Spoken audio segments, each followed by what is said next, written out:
오늘 하나님 말씀은 사사기 3장에 있는 말씀입니다.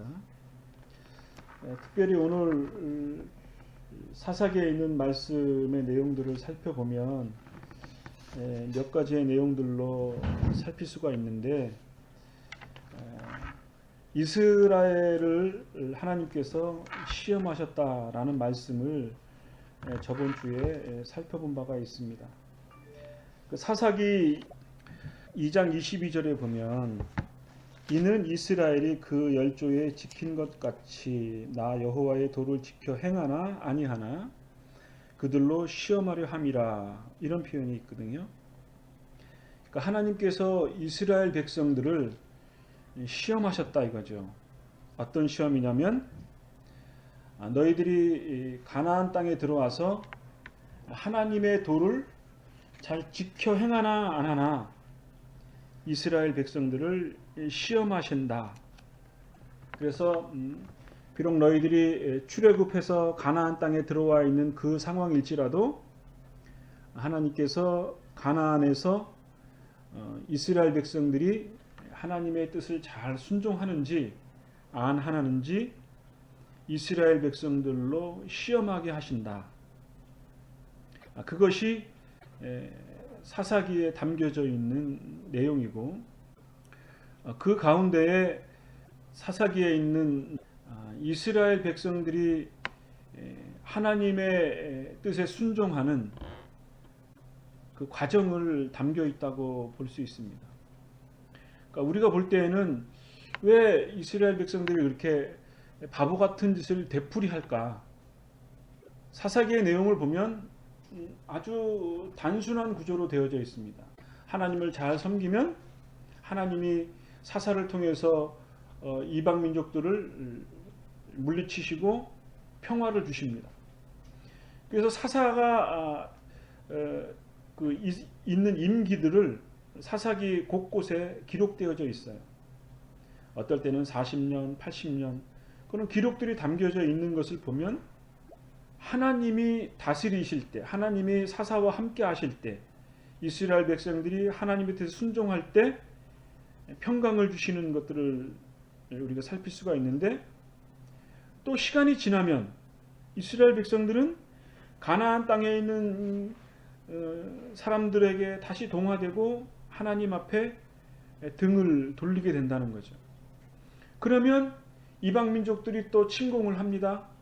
수년간 종이 되고, 그러면 그 고통 속에 이스라엘 백성들이 부르짖고 하나님이 그 부르짖음의 음성을 들으시고 또 사사를 세우고 이방 민족은 물리치고 평온함을 얻고, 평온함이 지나치면 또 이스라엘 백성들이 죄를 짓고, 그러니까 죄를 짓고 부르짖고 하나님이 사사를 보내서 그 문제를 해결해 주시고 이스라엘은 또 죄를 짓는 악순환의 내용들이 사사기의 내용이라고 할 수 있고, 이것은 성경 전체에 담겨져 있는 내용이라고 할 수 있는데, 그 핵심의 내용이 뭐냐면, 너희들이 하나님 나의 뜻을 철저히 순종할 수 있느냐를 하나님이 시험하신다는 거죠.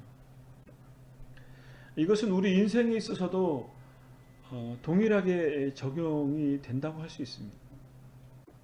찬양을 하고 예배를 드리고 그리고 성도들과 교제를 나누면 하나님이 우리와 함께 하신다라는 그러한 그 마음에 감동이 있죠. 그러나 우리의 삶의 현장 속에서 살다 보면 하나님의 그 풍성하게 베풀어 주신 은혜를 잊어버리게 되는 경우가 종종 있고, 시간이 지나면서 우리의 마음이 굳어지고 또 세상 속에 풍요 속에 휩싸이면서 하나님으로부터 점점점 거리가 멀어져서 우리의 마음이 완악하게 되어지는 경우들이 우리의 삶의 현장인 거죠. 우리 인생의 길이라고 할 수 있을 겁니다. 이런 의미에서 3장 1절에도 보면 여호와께서 가나안 전쟁을 알지 못한 이스라엘을 시험하려 하심에 이스라엘을 시험하신다 그랬고 2절 말씀에 보면 이스라엘 자손 세대 중에 아직 전쟁을 알지 못하는 자에게 그것을 가르쳐 알게 하려 하사 남겨두신 열국은 그러면서 4절에는 남겨두신 이 열국으로 이스라엘을 시험하사 여호와께서 모세로 그들의 열조에게 명령하신 명령들을 청종하나 알고자 하시겠다고 하나님이 이스라엘에게 말씀하시는 거죠. 결국은 뭐냐면 하나님이 이스라엘 백성들을 시험하신다. 이것을 우리에게 말씀해 주고 있어요. 그러면 이스라엘 백성들이 당한 시험이 어떤 것이었을까? 6절의 말씀에 보면 이런 말씀이 있습니다. 그들의 딸들을 취하여 아내를 삼으며 자기들의 딸들을 그들의 아들에게 주며 또 그들의 신을 섬겼더라 그랬어요. 자기들의 딸들을 가나안 족속에게 있는 족속들과 전략적 결혼을 하는 거죠. 그들이 가지고 있는 신들이 이스라엘 백성들의 그 문화 속에, 생활 속에, 삶 속에 은근히 침투하게 되는 거죠. 저번 주에도 말씀드렸던 것처럼 가나안 사람들과 결혼하면서 그들이 섬겼던 신들이 이스라엘 가정에 스며들었다는 거죠. 그래서 그들을 통해서 하나님으로부터 등을 지게 되고 가나안 족속들이 섬겼던 신들을 섬기게 되는 그러한 모습들이 사사기 3장에 나와 있는 현실적인 시험거리였습니다. 저번 주에도 말씀을 드린 바처럼 가나안 사람들이 섬긴 신들 대표적인 신이 바알 신인데 그림 같은 것들을 이렇게 보면 한쪽 손에는 번갯불을 들고 또 다른 손에는 곡물을 들었다 그래요. 그리고 허리에는 칼을 차고 이것은 무엇을 의미하냐면 천둥신을 섬기는 거죠. 자연신을 섬기는 거고 한 손에 곡식을 들었다는 것은 가나안 땅에서 나오는 풍요를 상징하는 거죠. 칼을 찼다라고 하는 것은 정복을 의미하는 것이기도 하고 힘을 상징하는 것이에요. 결국은 뭐냐? 풍요의 신이고 다산의 신이고 정복의 신인 거죠. 그러니까 가나안 땅에서 풍요로움을 추구하는 것, 그것이 가나안 사람들이 삶의 양식 속에 있는 신의 모습이라고 할 수 있죠. 창세기 1장 1절에 보면 하나님께서 하늘과 땅을 만드셨다. 그렇게 기록되어져 있습니다. 이거는 예수를 안 믿는 사람도 다 아는 내용이죠. 하나님께서 하늘과 땅을 만드셨다라는 것은 하나님만이 이 우주와 우리가 살고 있는 이 땅, 이 지구의 땅덩어리를 만드셨다라는 것을 의미하는 것입니다. 그리고 하나님이 그 땅을 하나님의 섭리 안에 있다라는 것을 의미하는 것이에요. 그런데 사사기에 있는 바알 신은 하나님이 창조하신 이 지구 땅덩어리에 있는 번개와 곡물과 그들이 섬기는 풍요로움을 얻을 수 있는 정복의 신, 그 풍요로움을 섬긴다 이거죠. 그 풍요로움을 만드신 땅덩어리에 위대하신 하나님을 섬기는 게 아니고 그 풍요로움 자체를 섬기는 그 어리석음에 대해서 하나님이 안타까워하시는 거죠.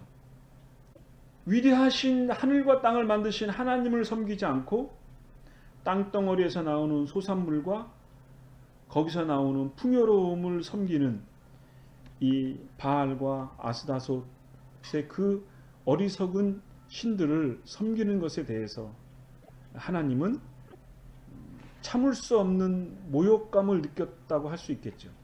그리고 그들 속에 이스라엘 백성들이 추종하는 모습을 보면서 마치 자기의 부모의 말에 순종하지 않고 다른 사람들의 뜻에 순종하는, 그 자식을 사랑하는 절대적 사랑은 부모의 사랑이거든요. 내리사랑이거든요. 부모는 자기의 자식을 위해서 생명을 내던질 수 있는 유일한 분 중에 하나인 거죠.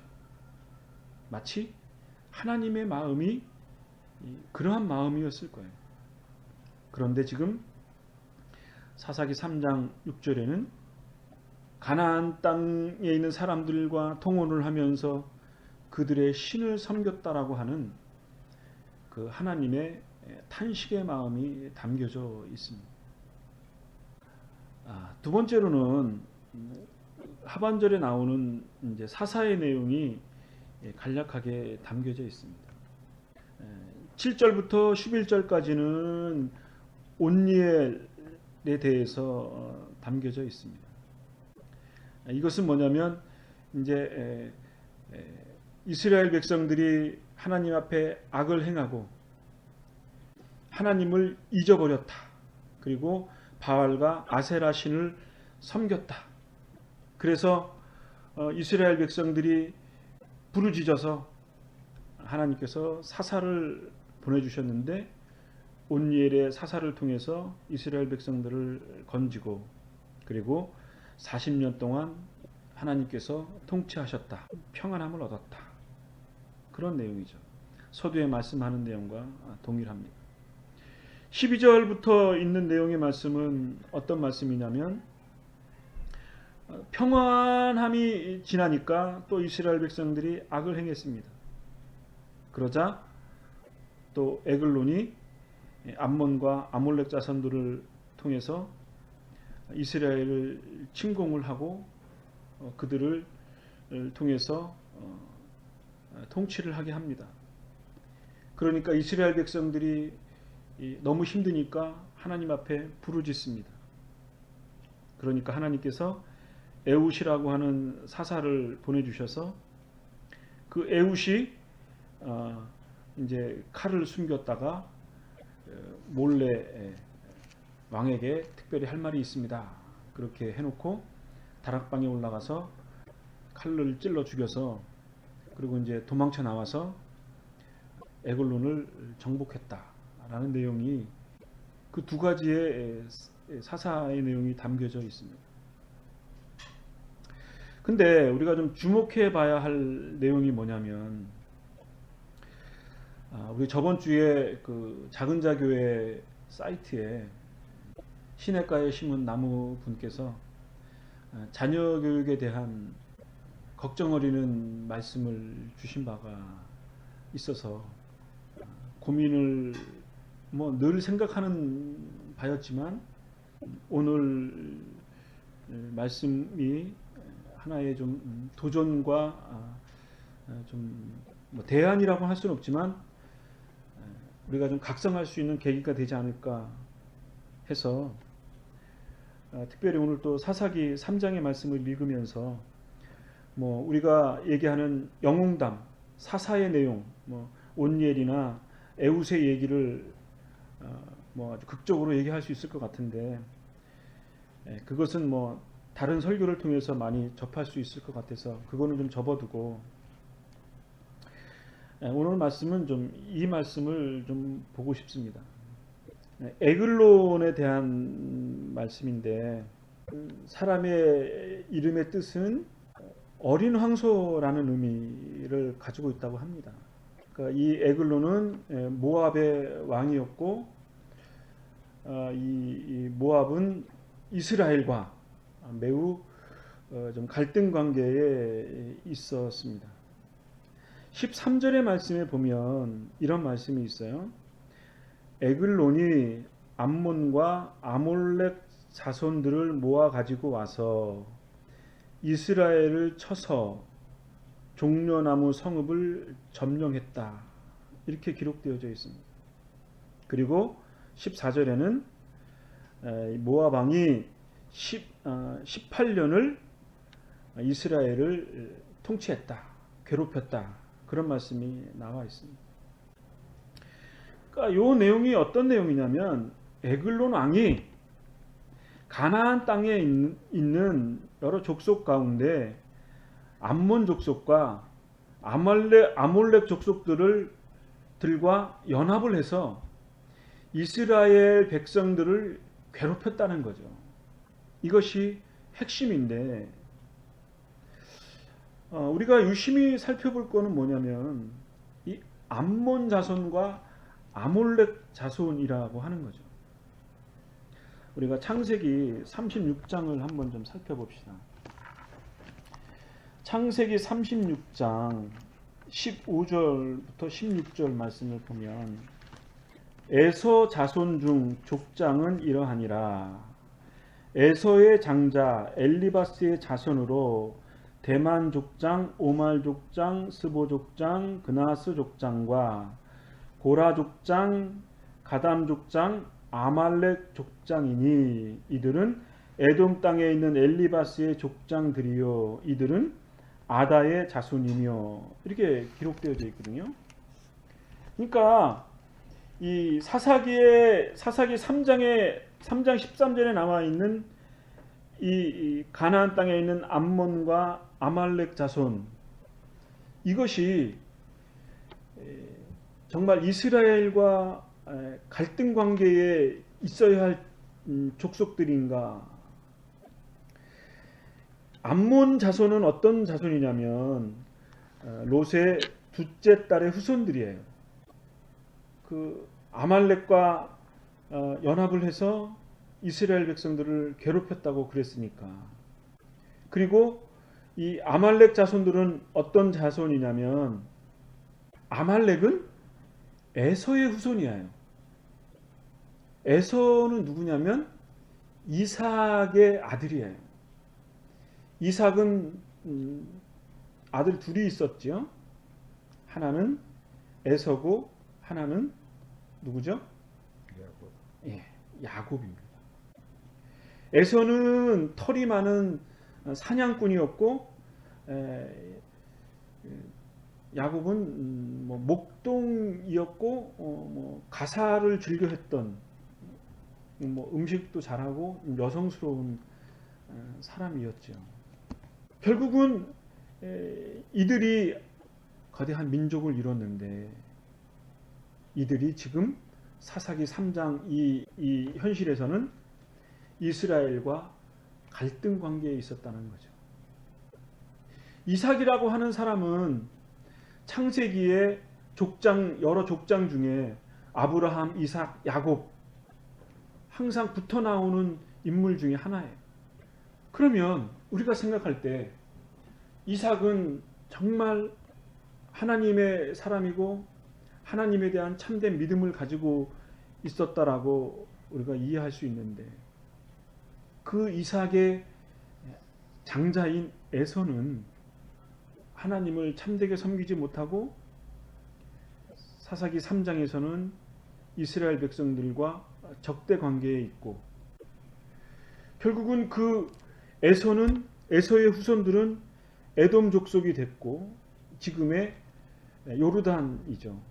결국은 이 사람들은 아말렉과 연합해서 이스라엘과 끊임없는 갈등 관계를 맺은 이 모습을 보면서 우리는 두 가지의 생각을 할 수 있죠. 훌륭한 믿음의 사람 앞에 에서가 나올 수 있고 또 하나는 야곱이 나올 수 있다. 야곱은 어떤 사람이죠? 야곱은 인간적으로 보면 사기꾼이라고 할 수 있죠. 배고픈 형 에서에게 팥죽을 팔아서 장자권을 획득을 했습니다. 장자권을 우습게 여긴 에서에게도 문제가 있지만 그것을 거래를 한 야곱에게도 그렇게 바람직한 거라고는 할 수 없겠죠. 그러니까 어쨌든 인간적으로 봤을 때의 장자권을 경홀히 여긴 에서도 문제고, 그것을 장자권을 팥죽 한 그릇에 팔아먹은 야곱도 문제였는데, 우리가 가지고 있는 인간의 대표성을 상징하는 것이라고 할 수 있죠.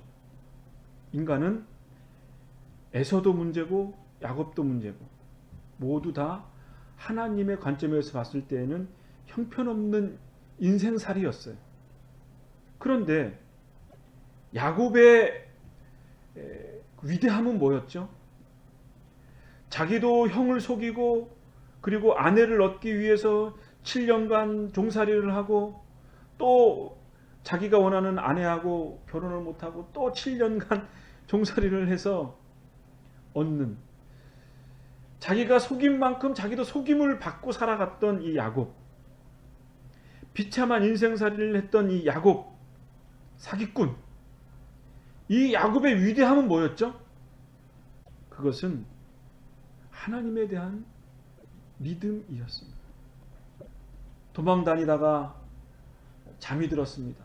돌베개를 하고 자는데 우리가 흔히 말하는 야곱의 사닥다리, 하나님의 계시를 보죠. 하나님이 보여주시는 놀라운 광경을 보면서 베델, 하나님의 집을 서원을 하죠. 그리고 그것은 다윗을 통해서, 솔로몬을 통해서 하나님의 성전을 짓는 위대한 하나님의 역사, 우리는 성경을 통해서 발견할 수 있고, 또 하나는 야곱의 위대함은 뭐냐? 야복강가에서 자기의 생명의 위협을 느끼고 에서한테 죽임을 당한 절대절명의 순간 속에 형한테 죽을까봐 물건을, 곡물을 나누어서, 재물을 나누어서 하인들을 미리 다 보냅니다. 그것도 정말 1차, 2차 나누어서 예물을 보고 마음이 누그러질까 해서, 그렇게 어떻게 보면 인간적으로 정말 야비한 사람이라고 할 수 있겠죠. 그리고 그것도 모자라 생명의 위협을 느끼고 야복강가에서 기도를 하는 거죠. 천사와 씨름하는 모습이 담겨져 있습니다. 밤새도록 씨름을 하는데 승부가 안 나요. 그래서 천사가 툭 쳐가지고 쩔름바리로 만들었습니다. 그래도 놀 수가 없었어. 놓으면은 죽을 것 같으니까. 그래서 천사가 해가 떠오르는 그 시점에 야곱에게 져줍니다. 그러면서 야곱에게 한 가지의 말을 하죠. 너는 지금부터 야곱이 아니다. 너는 이스라엘이다. 이스라엘이 무슨 뜻이라고요? 하나님과 겨루어서 이겼다라는 의미예요. 엄밀한 의미로 야곱이 하나님을 이긴 건 아니고, 하나님이 야곱의 그 간절함에 져준 거죠. 그리고 그 위대한 이스라엘이라고 하는 이름은 하나님이 특별히 섭리하시는 바가 있는 것 같습니다. 지금 지구상에 노벨상 3분의 1이 이스라엘 유대인이라고 하고, 경제적으로도 여러 가지 문제점들이 많이 있지만 세계를 움직이는 경제에 적지 않은 부분이 유대인이라고 하는 걸 보면, 이스라엘의 영향력이라고 하는 것은 정말 놀라운 것이라고 할 수 있죠. 이런 면을 보면서 신앙의 위대함은 무언가? 그것은 하나님을 향한 간절함만이 남는 것이다. 그렇다면 우리가 자식들에게 어떠한 교육을 할 수 있을까? 그것은 성경을 가르치는 것이라고 할 수 있을 것 같습니다. 성경의 내용은 무엇인가?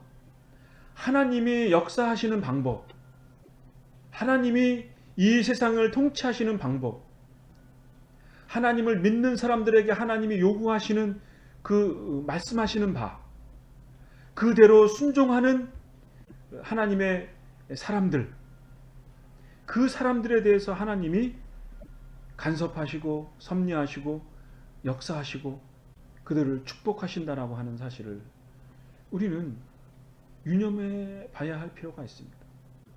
그러면 하나님이 없는, 하나님을 향한 믿음이 없는 삶의 결과는 어떻게 되는가? 에돔의 후손이 되는 거죠. 이스라엘과 적대적인 관계를 맺는 거죠. 에글론과 연합하는 거죠. 아말렉과 연합하는 거죠. 그래서 궁극적으로는 그들의 조상인 한 뿌리에서 난 그 어떻게 보면 형제라고 할 수 있는데 그 형제들과 반목하는 거죠. 제가 카카오 스토리에 맨 마지막에 올린 게 뭐였냐면 가인과 아벨의 핵심 사항은 뭐였냐면 같은 제사를 드렸습니다. 물론 같다라고 할 수 없지만 동일하게 같이 제사를 드렸는데 하나님께서 아벨의 제사를 받으시고 가인의 제사는 받지 않으셨어요. 그러니까 가인이 안색이 변하고 은근히 화가 나서 들에 나가서 아벨을 죽였습니다. 그러니까 하나님이 그 모든 것들을 다 아시면서 가인에게 대해서 물으십니다. 내 아우 아벨은 어디 있느냐? 하나님이 물으시는데 가인이 뭐라 그러냐면 내가 내 아우를 내가 지켜야 합니까? 아벨을 왜 나에게 물으십니까? 라고 항변하는 것이 가인의 모습이었습니다. 형인 가인이 아벨을 잘 돌봐주고 같이 남겨진 인생을 협력하여 살았어야 했음에도 불구하고 그러지 못하고 가인은 내가 아우를 지키는 자일까? 라고 항변한 것이 인류 최초의 살인을 한 인간의 현실적인 모습인 거죠. 하나님을 떠난 에서의 후손들의 모습은 같이 협력해서 하나님의 의를 이루어야 할 이스라엘 후손들, 그들이 하나님의 언약대로 가나안 땅에 돌아왔으면 그들과 같이 하나님을 섬기고 하나님과 협력해서 하나님의 의를 이루어야 했음에도 불구하고 에서의 후손들은 하나님의 언약을 잊어버리는 그 참담한 현실의 모습, 그리고 그들과 같이 반목하는 이 사사기 3장의 현실의 모습을 보면서 우리가 어떻게 우리의 남겨진 생을 살아야 하는가, 그것은 하나님이 우리에게 말씀하시는 바에 우리가 얼마만큼 철저히 순종해야 하는 것에 대해서 우리는 깊이 생각합니다. 서두에 말씀드린 바처럼, 그리고 사사기의 주제가 뭐냐? 너희들이 나의 명령한 대로 너희들이 순종하는가? 하나님이 시험하시겠다고 하셨습니다. 그리고 그 시험 가중에 그들이 고통 속에 부르짖을 때 하나님이 그들에게 사사를 보내서 그들의 문제를 해결해 주시고 하나님이 샬롬, 평강을 주시고 평안케 하여 주시고 복 주시게 하는 그 은혜의 역사가 우리의 삶 가운데 있게 되기를 간절히 바라고, 우리가 믿음으로 이 세상에서 살아가며 승리하고 우리의 자손들에게도 그것을 물려줄 수 있는, 그것을 가르칠 수 있는 그러한 참된 신앙의 내용과 또 그 뜻대로 우리의 삶을 살아갈 수 있는 그 삶의 자세, 그러한 것들이 우리의 자녀들에게 전달되어지고, 그것을 말로 가르친다고 가르치는 것이 아니고 우리의 삶으로 나타내어지는 그런 참된 가르침의 역사가 있다면 우리는 이스라엘의 후손들이 될 수 있지 않을까, 주님의 참된 제자의 삶을 살 수 있지 않을까, 그런 생각을 갖습니다. 기도합시다.